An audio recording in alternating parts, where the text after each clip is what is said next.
বর্ষাকালে মূলত ছাদ বাগানে তেমন কোনো রকম কোনো পরিচর্যা নেই কোনো গাছের। গাছে খাবার দেওয়ার কোনো ঝামেলা নেই, গাছে কোনো রকম কোনো পরিচর্যা নেই।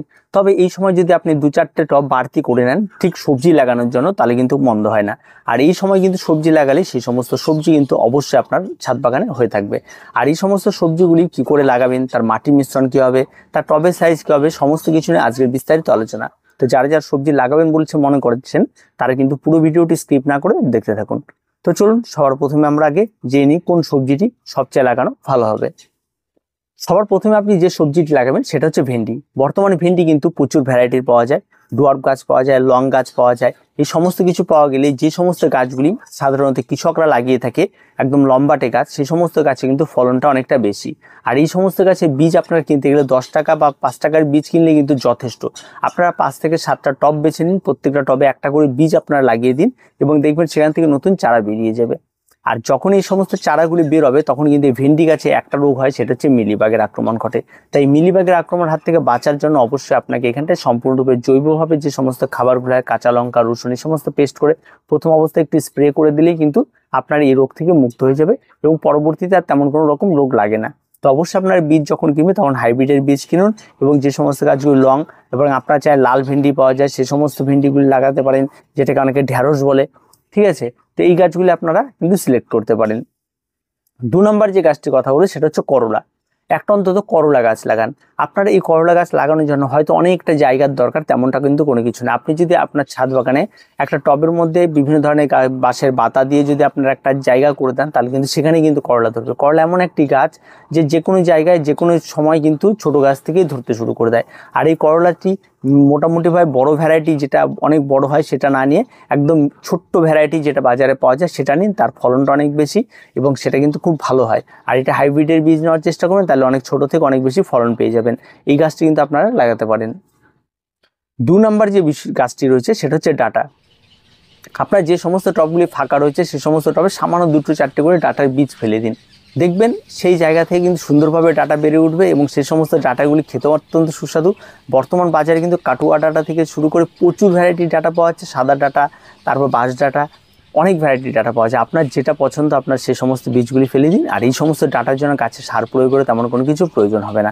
তো খুব ভালো একটা সবজি, যেটার জন্য প্রচুর পরিমাণে ফাইবারও রয়েছে, আমাদের প্রত্যেকের জন্য খাওয়ার জন্য উপকারী। তো অবশ্যই যে সমস্ত টবগুলি ফাঁকা রয়েছে সে সমস্ত টবের মধ্যে অন্তত কিছুটা ডাঁটার বীজ ফেলে দিন। 4 নম্বর যে গাছটি নিয়ে কথা বলবো সেটা হচ্ছে ঝিঙা। অবশ্যই আপনারা কম বেশি একটা ঝিঙা গাছ লাগিয়ে দেন। ঝিঙা গাছের সুবিধা যেটা হচ্ছে সেটা হচ্ছে ঝিঙের ফলনও বর্তমানে বেশি ভালো, আর ঝিঙে অনেক লং টাইম ধরতে থাকে। আর গাছে তেমন কোনো রকম কোনো পরিচর্যা নেই, শুধু মাঝে মধ্যে 1-2বার হয়তো আপনাকে একটু স্প্রে করে দিতে হতে পারে, গাছের গোড়ায় একটু খাবার দিয়ে দিতে হতে পারে, এটুকুই। আর তেমন কোনো কিন্তু নেই, আর গাছে তেমন রোগ পোকামাকড় নেই, আর খুব ভালো। আর এগুলি সমস্তটাই হাইব্রিডের বীজ নেওয়ার চেষ্টা করবেন। ঝিঙে কিন্তু অত্যন্ত উপকারী একটা সবজি এবং এটা কিন্তু আমরা প্রত্যেকেই করতে পারি। তার জন্য আপনারা ঝিঙের জন্য আপনারা ফলের ঝুড়ি ব্যবহার করতে পারেন, সেটাকে আমরা যেভাবে এর আগে ঘর করে দিয়েছিলাম সেরকম আপনারা করে নিয়ে সেখানে সবজি লাগাতে পারেন, তাতে কিন্তু বেশ ভালো ফল পাবেন। 5 নম্বর যেটি রয়েছে সেটা হচ্ছে পুঁই শাক। আমরা প্রত্যেকেই পুঁই শাক ভীষণ পছন্দ করি, আর যে কোনো মাছের চচ্চড়ি হোক, যে কোনো জায়গায় হোক, পুঁই শাক মানে একটা আলাদা রকমই ব্যাপার। তো পুঁই শাক কিন্তু ছাদ বাগানে যে সমস্ত খালি টব রয়েছে সে সমস্ত টবের মধ্যে 2-4টে বীজ ফেলে দিলে সেখান থেকে গাছ হয়ে যাবে। তারপর এর কাজ হচ্ছে গাছটি বেড়ে গেলে একটু কেটে ডোগাটা আবার খেয়ে নিতে হবে, সেখান থেকে আবার নতুন নতুন 2-4টে করে ব্রাঞ্চ ছাড়বে। এটাকে কন্টিনিউ আপনাকে তুলতে হবে, খেতে হবে, কাটতে হবে, আর তেমন কোনো খাবার প্রয়োগ পারবেন না। আর এই পুঁই গাছে কিন্তু সহজে কোনো রকম কোনো পোকামাকড় আক্রমণ ঘটে না এবং দীর্ঘ সময় ধরে আপনার ছাদ বাগানে থেকে যাবে। তো অবশ্যই আপনারা একটা পুঁই গাছ লাগাতে পারেন 2-3টে টবে, তাহলে কিন্তু সেখান থেকে কিন্তু আপনার বেশ ভালো একটা সবজি আপনারা পেয়ে যাবেন। 6 নম্বর যেই গাছটি নিয়ে কথা বলে সেটা হচ্ছে বেগুন। এই গরমেও কিন্তু বেগুন গাছ হয়ে থাকে, সেই সমস্ত বেগুনগুলি আপনারা লাগাতে পারেন, যে কালো রঙের যে সমস্ত বেগুনগুলি হয় সেগুলি।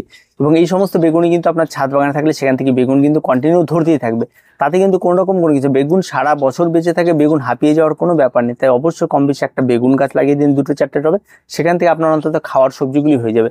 আর বেগুন গাছে তেমন নির্ঝঞ্ঝাট কোনো রকম কোনো বিষয় বিশাল একটা মানে পরিচর্যা তেমন কোনো কিছু নাই। আমি সবকিছু শেষে মাটির মিশ্রণ এবং পরিচর্যাগুলি কি করবেন তার আপনাদের জানিয়ে দেবো। 7 নম্বর যে গাছটি রয়েছে সেটা হচ্ছে একটা কাঁচা লঙ্কা। অবশ্যই প্রয়োজনীয় একটা জিনিস, আর বর্ষাকাল আসলে মানে কাঁচা লঙ্কার বাজারে তো হাই।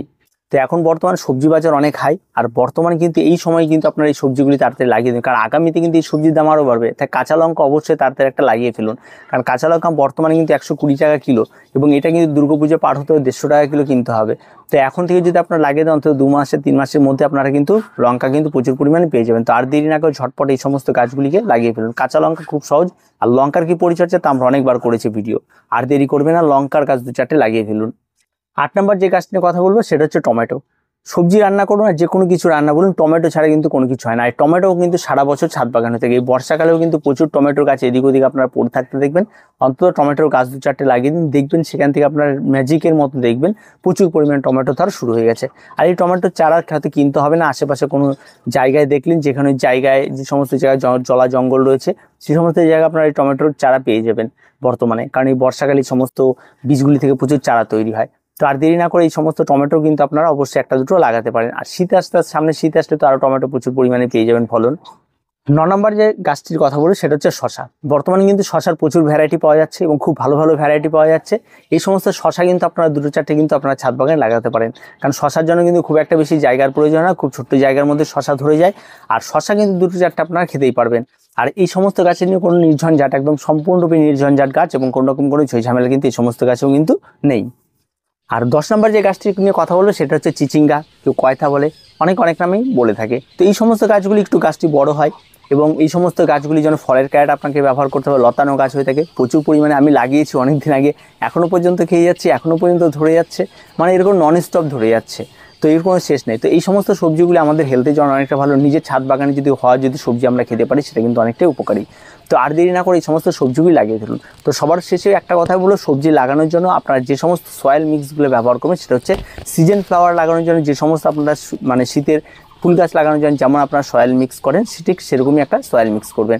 এখানে তেমন কোনো রকম আহামরি মানে মাটি মিশ্রণ করতে হবে তেমন কিছু না। এই সমস্ত গাছ অতিরিক্ত খাবার পছন্দ করে না, একদম মোটামুটি খাবার থাকবে। মাটির মিশ্রণটি হবে এরকম যে আপনার সেখানে 50% মাটি থাকবে, 40% আপনার এখানে কম্পোস্ট থাকবে, আর তার সঙ্গে 10% আপনার বালি থাকবে।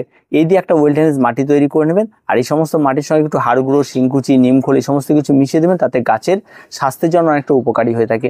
এই দিয়ে মাটির মিশ্রণটি তৈরি। আর যদি আপনার টবের মধ্যে মাটি থেকেই থাকে তাহলে তার মধ্যে সামান্য একটু মিক্সচার খাবার দিয়ে দিন, হাড় গুঁড়ো, শিংকুচি, গোবর সার একটু মিশিয়ে দিয়ে আবার তার মধ্যে গাছটিকে লাগিয়ে দিন। তোমার সেটা তেমন কোনো রকম কোনো ক্ষতি হবে না, এতে কিন্তু গাছ সুন্দরভাবে বেড়ে উঠবে।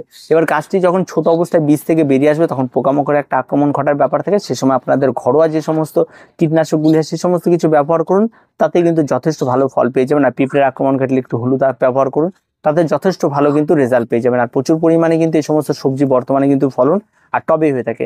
আর সেটা আমরা হেলথের কথা ভাবলে তো আমাদের ছাদ বাগান অবশ্যই আপনাদের ভেজিটেবল গার্ডেন্স করতেই হবে। তো আগামীতে আমরা কি করে ভেজিটেবল গার্ডেন্স পুরো ছাদ বাগান জুড়ে করা যায় তা আমরা আগামী শীতের সেশন আপনাদেরকে দেখিয়ে দিব।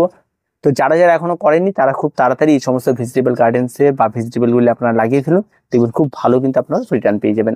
তো আজকে এই পর্যন্ত, দেখা হয় পরবর্তী ভিডিওতে। প্রত্যেকে ভালো থাকবেন, প্রত্যেকে সুস্থ থাকবেন।